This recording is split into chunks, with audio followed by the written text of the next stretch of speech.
তো আজকে বানাবো পায়েস। তো আজ আমার বরের জন্মদিন উপলক্ষে বানাচ্ছি পায়েস। তো একটু বেশি করে বানাবো।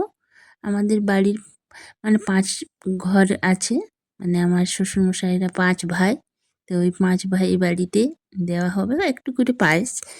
তো একটু বেশি করে করব।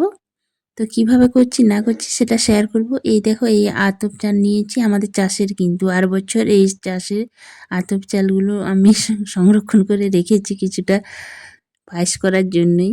তো কয়েকটু বেশি করেই নিলাম, নিয়ে ধুয়ে এই দেখো আমরা সেদ্ধ করতেও চাপিয়ে দিয়েছি। আর এদিকে আমি দুধটা ঘন করতে দিয়েছি। লেগে যায় সেই জন্য একটু বেশি করলে লেগে যাওয়ার ভয় থাকে, তার জন্য হালকা একটু সেদ্ধ করে নিলাম। তারপর দুধটা ফুটিয়ে ঘন করে নিয়েছি, গরুর দুধ। তারপরে ওই হালকা গরম থাকার সময় আমি এলাচ দিলাম আর দেব আমুল দুধ। আমুল দুধ এই হালকা গরম অবস্থায় আমি এটাই গুলে নেব, তাহলে দানা দানা হবে না। নাহলে গরমে একসাথে ডাইরেক্ট দিলে দানা দানা হয়ে যায়, সেই জন্য এটাতেই গুলে নিচ্ছি। এক হাতা নিলাম, আবার এক হাতা নিচ্ছি।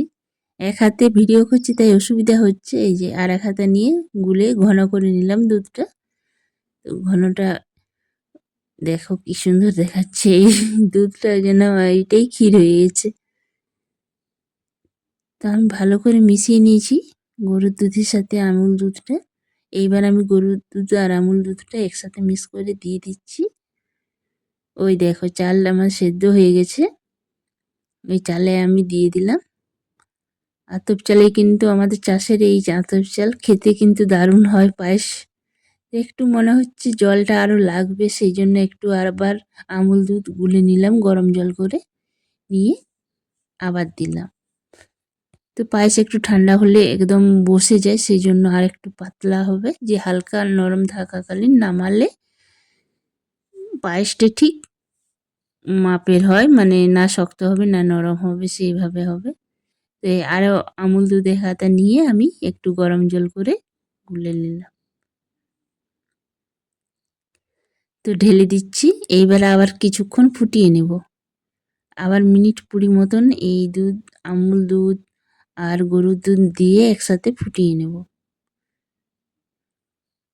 দেখো দুধের ঘনত্বটা দেখো কি সুন্দর হয়েছে, যেন মনে হচ্ছে এখনই মানে খেয়ে নিয়ে এরকম মনে হচ্ছে। তো আবার কিছুক্ষণ ফুটিয়ে নেব। আর খেতে কিন্তু দুর্দান্ত হয়েছিল। তোমরাও একবার বানিয়ে খেয়েও এইভাবে। অনেকভাবে তো পায়েস করা যায়। আমি কম পায়েস করলে কি করি, মানে কড়াইয়ে অল্প ঘি দিয়ে ভেজে নিই, তারপরে করি। আর একটু বেশি করলে লেগে যাওয়ার ভয়ের জন্য আমি এইভাবেই করি। খেতে কিন্তু দুর্দান্তই হয়, একই টেস্টেই হয়। কিন্তু কম করলে ডাইরেক্ট একবারেই করি, আর বেশি করলে একটু এইভাবেই করি। তো তোমরা পুরো ভিডিওটা দেখো কিভাবে করলাম, আর বেশিক্ষণ লাগবে না। তো দেখো ভালো করে নেড়ে নিচ্ছি যাতে না লেগে যায়। অবশ্য এখানে চিনি দিইনি, চিনি দিলে লেগে যাওয়ার ভয়টা একটু বেশি থাকে। এখানে আমি কাজু কিশমিশ নিয়েছি, এগুলো একটু ছাড়িয়ে নেব। কাজুটা একটু ছাড়িয়ে ২ টুকরো করে নেব। এই দেখো, আর কিশমিশ ওই যে নিয়েছি বাটিতে এক সাইডে, আর কাজুগুলো ছাড়িয়ে নিচ্ছি, কাজু বাদামগুলো। এই দেখো এভাবে কিছুগুলো ছাড়িয়ে নিলাম।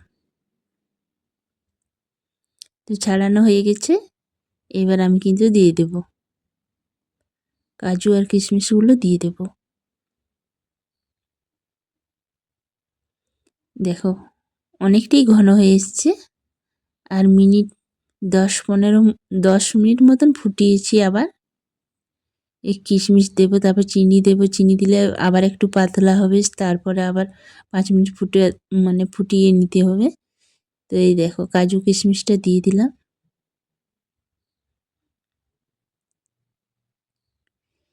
তো এইবার আমি চিনি দেব।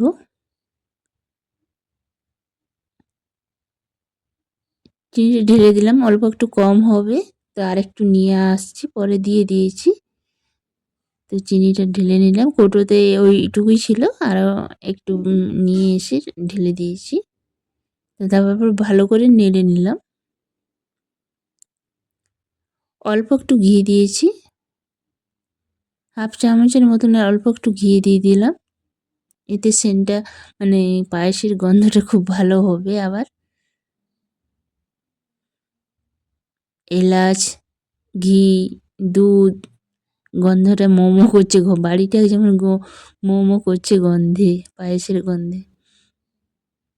খেতে কিন্তু দুর্দান্ত হয়েছিল। এইভাবে একবার বানিয়ে সবাই খাবে।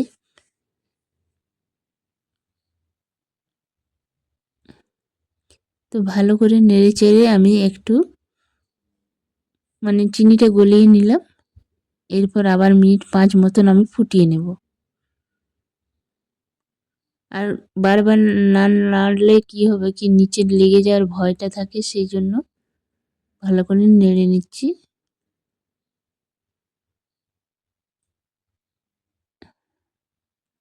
কালারটা হয়েছে দেখছো কি সুন্দর।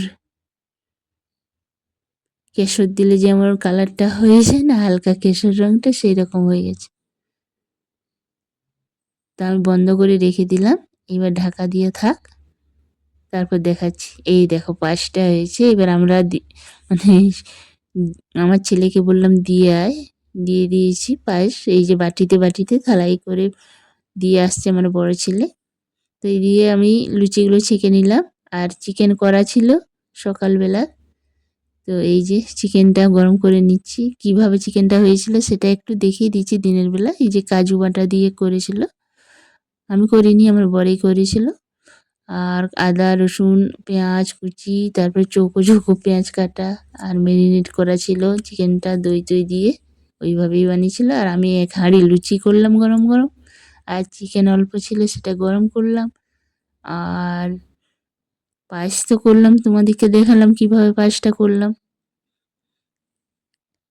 এইভাবে এইবার খেতে দিচ্ছি। মিষ্টি ছিল আর ছোট ছোট কেক এনেছিল, আর পায়েস আর চিকেন আর গরম গরম লুচি। তো ভিডিওটা আজ এই পর্যন্ত। দেখাবে নতুন একটা ভিডিওতে। সবাই ভালো থেকো, সুস্থ থেকো। ভালো লাগলে লাইক করো, কমেন্ট করো, সাবস্ক্রাইব করো।